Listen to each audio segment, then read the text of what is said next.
लोकसभेच्या अधिवेशनाच्या निमित्ताने काल दिल्लीमध्ये आलो. काल केंद्रीय गृहमंत्री इंडियाचे प्रमुख नेते आदरणीय अमित शाह साहेबांनी बैठक बोलवली होती. त्याच्यामुळे आता महिला आरक्षण डिलिमिटेशन या संदर्भामध्ये त्यांनी आम्हाला इंडियाच्या घटक पक्षाला काय माहिती दिली त्या ठिकाणी. आणि अशी एकंदरीत कल्पना आहे की 50% जागा या वाढवल्या जातील आणि 50% जागा वाढवल्या गेल्याच्या नंतर त्याच्या 1/3 जागा या महिलांच्यासाठी आरक्षित होतील. उदाहरणार्थ 542 समजा लोकसभेची स्ट्रेंथ आहे, तर त्याच्या 50% जागा वाढवल्या जातील. म्हणजे जवळपास 270-71च्या आसपास काहीतरी किंवा ती संख्या जाईल आणि ती जी संख्या येईल 850च्या आसपास किंवा 842 त्याच्या 1/3 एवढ्या जागा महिलांच्यासाठी राखीव राहतील. अशा वेळेला मग डिलिमिटेशन करणं हे स्वाभाविकच आहे. जसं डिलिमिटेशन 2009च्या पूर्वी झालं आणि आताची लोकसभा आहे ही 2009च्या डिलिमिटेशनच्या पद्धतीने आहे. त्याच पद्धतीने त्याची पद्धती सर्वसाधारण राहील. अशा पद्धतीचं एकंदरीत बिल आणण्याचं प्रस्तावित केलं जाणार आहे, त्याची माहिती त्या ठिकाणी आम्हाला मिळाली. सर्वात महत्वाचं म्हणजे आमच्या नेत्या, विधिमंडळ पक्षाचे नेत्या, उपमुख्यमंत्री सुनेत्राबाई पवार यांचं पोटनिवडणूक बारामतीची जाहीर झालेली आहे.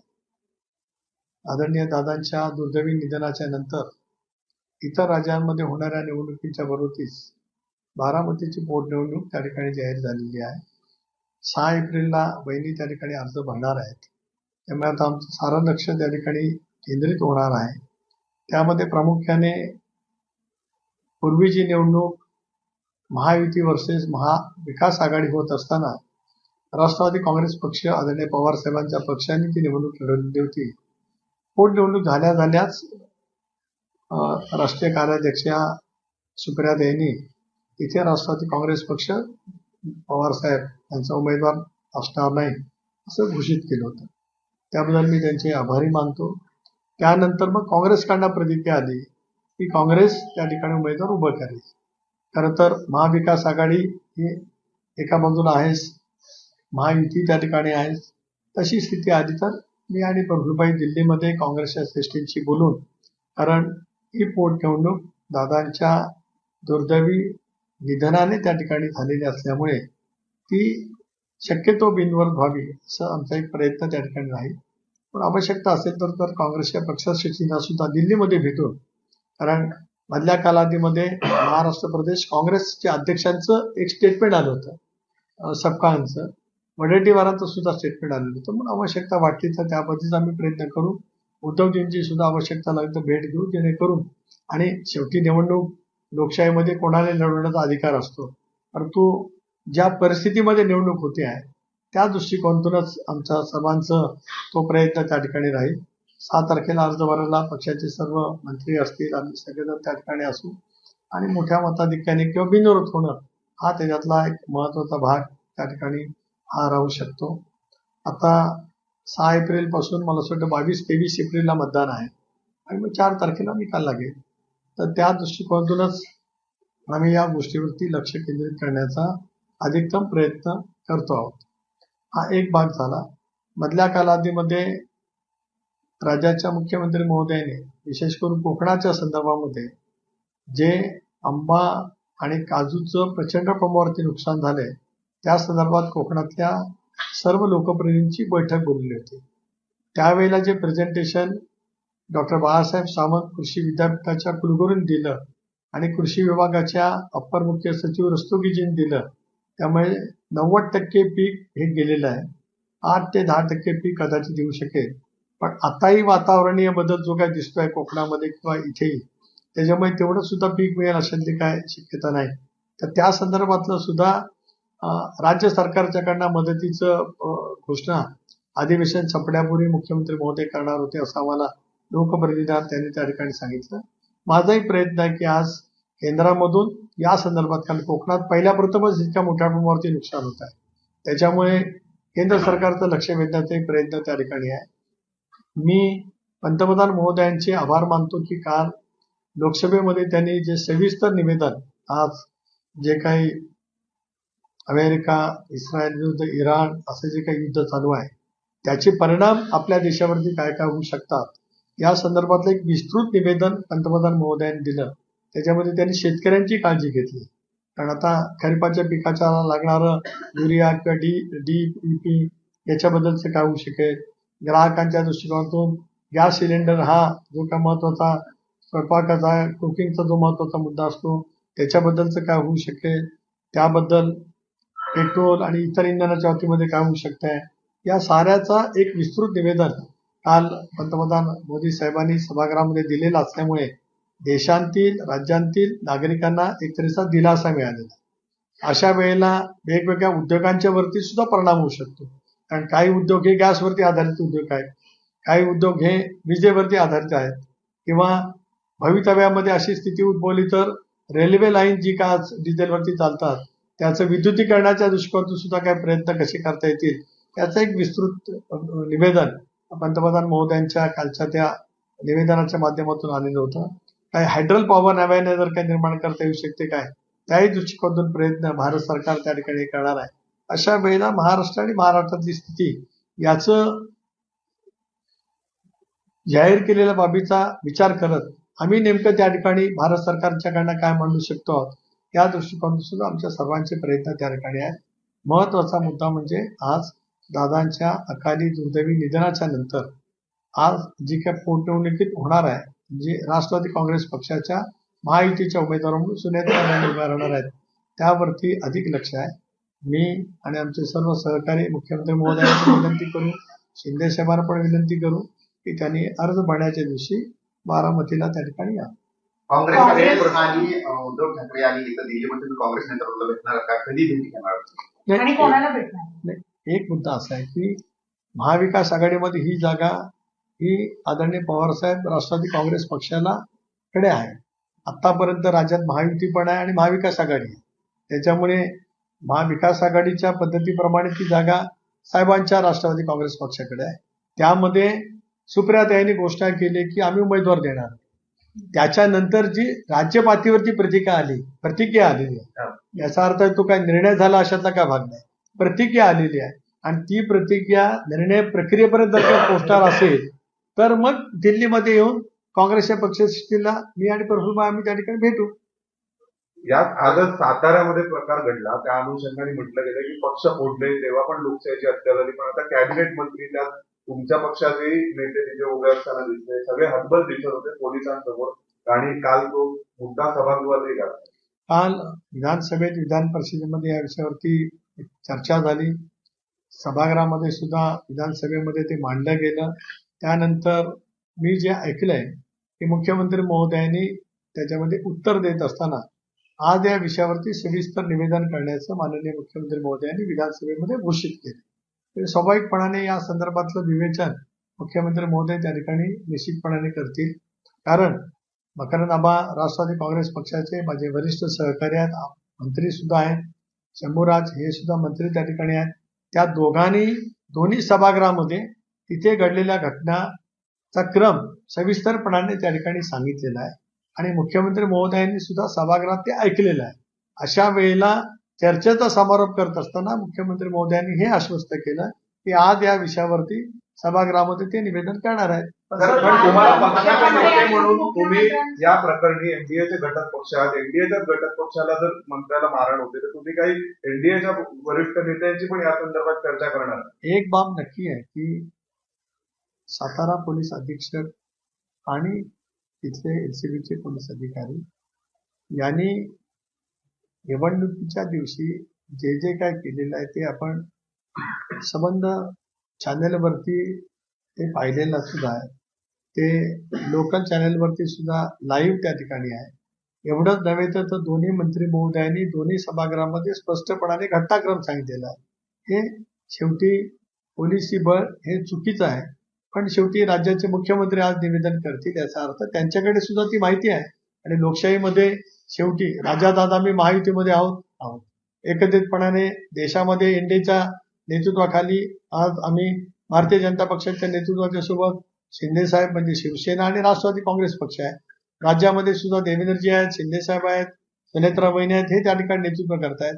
अशा वेळेला एका जिल्हा परिषदेमध्ये स्थानिक पातळीवरती घडलेली घटना आणि पोलिसांचा हस्तक्षेप योग्य नाही असं माझं स्पष्ट मत आहे. साताऱ्यासारख्या प्रकार खपवून घेणार नाही. त्यांच्या पण हाताला मुख्यमंत्र्यांनी लागलं. उपमुख्यमंत्र्यांना आज थेट इशारा दिला असं समजून येते. रात्रपर्यंत दोघांची बैठक झाली आणि त्यात हेही सांगितलं की मोठा पाहून समजून घेतलं जाणार, पण अशा प्रकारचे ते खपवून घेणार. त्याने कोणाची बैठक झाली? मुख्यमंत्री आणि शिंदेची आणि उपमुख्यमंत्री. फडणवीसांची. शिंदेनी असा इशारा दिला असं म्हणतं. नाही आता फडणवीस आता फडणवीसांनी एक बाब कसं आहे की दोन नेत्यांची बैठक झाली असेल आणि त्या बैठकीमध्ये काही चर्चा झाली असेल तर ती अधिकृत चर्चेचा तपशील आपल्या कोणाकडे नाही. ही फक्त सूत्रांच्या माध्यमातून आलेली माहिती आहे. पण ते दोन्ही राज्याचे नेते आहेत. मी पण घटक पक्षाचा एक राज्याचा प्रमुख आहे. जोपर्यंत त्या दोघांचा तपशील समजत नाही तोपर्यंत प्रतिक्रिया देणं उचित राहणार नाही. दोन्ही एक समाधान नेते आहेत. कोएलिशन कसं चालवायचं दोघांनाही अनुभव आहे. 14 ते 19 देवेंद्रजींनी भारतीय जनता पक्ष आणि शिवसेनेचं सरकार चालवलं. त्याच्यानंतरच्या कालावधीमध्ये शिंदे साहेबांनी भारतीय जनता पक्ष शिवसेना त्यानंतर राष्ट्रवादी काँग्रेस पक्षाचं सुद्धा सरकार चालवलं. आताही देवेंद्रजी भारतीय जनता पक्ष शिवसेना राष्ट्रवादीचे सरकार चालवत आहे. अशा वेळेला कोएलिशनचं सरकार चालवण्याचा दोघांनाही अनुभव आहे. त्याच्यामुळे एखादी घटना घडली त्याच्यात शंकाचं काय कारण आहे. ते दोघी नेते सक्षम आहेत. ते चर्चा करतील. त्यामुळे कोणी काय कोणाला इशारा दिला हा काय महत्वाचा भाग नाही. राज्य आम्हाला अधिक त्याच पद्धतीने चालवायचं आहे. इंडिया म्हणून चालवायचं आहे. देशामध्ये इंडिया म्हणून आम्ही काम करणार आहोत. काही वेळेला भांडायला लागतं. काही वेळेला एखादी घटना घडत असते. पण चर्चा अंती त्याच्यातनं अनेक मुद्दे संपुष्टात येऊ शकतात. भांडण आउटिंग पब्लिक आहे. काल विधान भवनात ज्या प्रकाराने दोन मित्रपक्ष याला भांडे कार्यकर्त्यांचे लागतात, मारामाऱ्या होतात कॅबिनेट. तुषार दोषी पोलीस अधीक्षकांवर थेट निलंबनाचे आदेश दिले गेले. तेच पूर्वी अंतरवादी आणि तरुण कसले होते. मित्रपक्ष इतर ठिकाणी ते अधीक्षक वादग्रस्त भूमिकेत दिसतात. नाही, एक असं आहे की तो उल्लेख शंभूराज देसाई यांनी त्यांच्या साताराच्या घटनेच्या नंतर बाईटमध्ये सुद्धा दिला. सभागृहामध्ये सुद्धा त्यांनी ते मांडला की ज्या वेळेला जालन्यामध्ये अंतरवेलीच्या ठिकाणी जी काय घटना झाली त्यावेळेला सुद्धा ते पोलीस अधीक्षक होते. मला माहित नव्हतं की ते तिथे होते. पण शंभूराजनी सांगितलं याचा अर्थ ते नक्कीच कॅबिनेट मंत्री आहेत. त्यांना ते साताराचे पालकमंत्री आहेत. त्यांना माहिती असेल. पण या सगळ्या गोष्टीचं ज्या वेळेला दोन नेते बसतील किंवा आमच्या नेत्यांना सुद्धा ज्यावेळेला बोलवलं जाईल, कारण राष्ट्रवादी काँग्रेस पक्ष सुद्धा साताराच्या घटनेमध्ये राष्ट्रवादीचे दोन पक्षाच्या मध्ये जास्ती उमेदवार निवडून आले. जिल्हा परिषद अध्यक्षपदाचा उमेदवार राष्ट्रवादी काँग्रेस पक्षाचा होता. त्यामुळे चर्चेच्या वेळेला ज्या वेळेला आमच्या नेत्या म्हणून वहिनींना बोलवलं जाईल त्याला वहिनी सुद्धा पक्षाची भूमिका नक्की मुख्यमंत्र्यांच्या भेटीला गेलेल्या आहेत. अशोक सराफ प्रकरणावरती मुख्यमंत्री सभागृहात बोलणार आहेत. त्याबद्दल सुनेत्रा वहिनी मुख्यमंत्र्यांच्या भेटीला गेलेल्या आहेत. काय नक्की विषय? नाही, मला माहित नाही ना. शेवटी मी दिल्लीमध्ये आहे. सभागृहाचं कामकाज चालू असताना मुख्यमंत्री उपमुख्यमंत्री यांच्या भेटी नियमित होत असतात. उद्या विधानसभेचं अधिवेशन संपणार आहे. त्याच्या पार्श्वभूमीवरती सुद्धा भेटी असू शकतात. इतरही काय बाबी असू शकतील. तर त्यांच्या दोघांच्या भेटीचा तपशील मला ज्ञात असत काही कारण नाही. पण महायुती मजबूत करणं आणि महायुतीमध्ये कुठे कुठे काय घटना घडल्या असतील तर त्याच्या संदर्भामध्ये चर्चा करणं हे गेल्या अनेक वर्षामध्ये होतच आलेलं आहे. दादा असताना सुद्धा अनेक वेळेला दादा उपमुख्यमंत्री म्हणून मुख्यमंत्र्यांजवळ चर्चा व्हायची. उपमुख्यमंत्री म्हणून शिंदे साहेबांजवळ सुद्धा चर्चा व्हायची. अनेक वेळेला प्रदेशाध्यक्ष म्हणून मी इथे असेल तर उपस्थित राहायचो. हा शेवटी हा प्रक्रियेचा भाग आहे. कोएलिशन गव्हर्नमेंट चालवत असताना महाराष्ट्रासारखं एक प्रगत राज्य ज्या वेळेला आपलं कार्यक्षमपणाने काम करत असतं त्यावेळेला घटक पक्षांची संवाद हा एक महत्वाचा असतो. तो त्या ठिकाणी नियमित होत असतो. दुसरा मुद्दा असा आहे की राज्यामध्ये खऱ्या प्रकरणामध्ये रोज नवीन अपडेट येत आहेत. अधिकाऱ्यांचं सुद्धा नाव येते आणि तुमचा असेल किंवा परिसराच्या राजीनामा वगैरे होते. तुमच्या पक्षांतरात काय प्रदेशाध्यक्ष पदाच्या राजीनाम्याची त्याच्या मागणी होती आणि त्यांनी ते उत्तर दिलं बोटाच्या संदर्भामध्ये. माझं पण बोट अडवलं. कोणी काय उत्तर द्यावं मला माहित नाही. माझं बोट लोकसभेच्या निवडणुकीचा अर्ज भरताना त्याच्या 2 दिवस आधी अलिबागला कशा पद्धतीने ॲडव्होकेट प्रवीण ठाकूर माझ्या जिल्ह्यातील एक नामांकित सिनियर वकील आहे. ते मधुशेठ ठाकूर म्हणून आमचे माजी आमदार होते. त्यांची समाधी आहे. त्यांच्या गावाच्या समाधीला दर्शन घ्यायला गेलं तेवढा ते प्रवीण ठाकूर मला भेटायला आले. मग प्रवीण ठाकूरांनी कबूल केलं की ते माझ्या समोरचे उमेदवार आनंद गीतेचे काम करत होते, पण कौटुंबिक नात्याने भेटायला आले. त्यांना भेटून मी निघाले असताना त्यांनी दरवाजा लावला.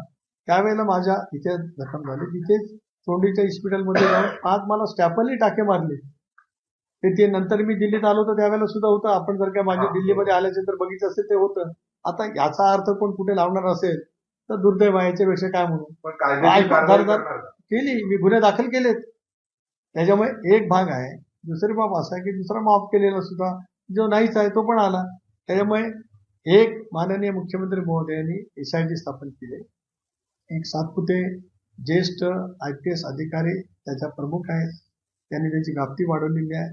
सखोलपणाने तपास करण्याचं मुख्यमंत्र्यांनी काल सभागृहामध्ये आश्वासन केलेलं आहे. आज मुख्यमंत्री त्याच्यावरती निवेदन करणार आहेत. राष्ट्रवादी काँग्रेस पक्षाचा अध्यक्ष म्हणून, खासदार म्हणून माझी सुद्धा मागणी स्पष्टपणाची आहे की याचा सखोल तपास व्हावा. खरासारख्या विकृत बनवणुकीच्या विरोधामध्ये जे कठोर कारवाई करायची असेल ते त्या ठिकाणी केली जावी. ही राष्ट्रवादी काँग्रेस पक्षाची स्वच्छपणाची भूमिका आहे. आता माझ्या संदर्भातलं जे काय दाखवलं गेले त्याचा माझ्याकडनं खुलासा झालाय. यापेक्षा या गोष्टीला मी अधिक महत्व देऊ इच्छित नाही. याचं कारण जी घटना केव्हा घडले हे आपल्यापैकी सर्वांना ज्ञात आहे. आणि त्यावेळचे 2024 मध्येच अलिबागमध्ये झालेली घटना आहे. आता याबद्दल माझ्यासारखा 40 वर्ष राजकारणात आहे. एका दिवसात मी नाही दिल्लीत आलो. राजकारणामध्ये माझी 40 वर्ष आहेत. माझी विश्वासार्हता आहे. आणि 19 सुद्धा मी महाविकास आघाडीकडे निवडून आलो. 24 इंडियामधून निवडून आलो. त्याच्यामुळे जनमानसामध्ये आहे जे सत्य आहे ते सत्य आहे. एकदा खुलासा केला. त्यापेक्षा माझ्यासारखा मी अनेक अशा पद्धतीच्या आरोपाच्या फेरीतून गेलेलो आहे. माझं मन, माझ्या संवेदना, माझं काम करण्याची पद्धती माझ्या जिल्ह्यातल्या जनतेला नक्की त्या ठिकाणी माहिती आहे. पण यापेक्षा याच्यावरती बोलण्यासारखं काही शिल्लक राहिलं आहे. आणि या संदर्भातला खुलासा केला गेलेला आहे. या संदर्भातला ज्यांनी कोणी आरोप केले त्यांच्यावरती वेगवेगळ्या पोलीस स्टेशनमध्ये आम्ही गुन्हे त्या ठिकाणी दाखल करतो. पुन्हा एकदा मी सांगतो की माननीय मुख्यमंत्री महोदयांनी राज्याचे गृहमंत्री म्हणून SIT स्थापन केली. अधिक खोलवरपणाने या संदर्भातला तपास करावा. जे कोण दोषी आढळतील त्या सर्वांच्या वरती कारवाई करावी. खरासारख्या विकृत बनवणुकीच्या वरती सुद्धा कायद्यामध्ये जी तरतूद असेल त्या तरतुदीप्रमाणे त्याप्रमाणे कठोर कारवाई लवकरात लवकर व्हावी अशी ज्यांचे अशी फोटोज आहेत अशी अशी अशा माझी मागणी पद्धतीच्या पूजा तुमच्यासमोर कधी झाल्यात का? तुमच्यासमोर अशा पद्धतीच्या कधी पूजा झाल्यात का? कारण अनेक मंत्री दिसत आहेत की जे पूजा करताना दिसत आहेत. तुमच्यासमोर अशा कधी पूजा झाल्यात का? तुमचे फोटो आहेत म्हणून हा प्रश्न आहे. कधी तुम्ही अशी पूजा केली आहे का? नाही, बघा, आपण सुद्धा राजधानीचे पत्रकार आहात आणि आपण सर्वजण एक आध्यात्मिक विचाराचे आहोत.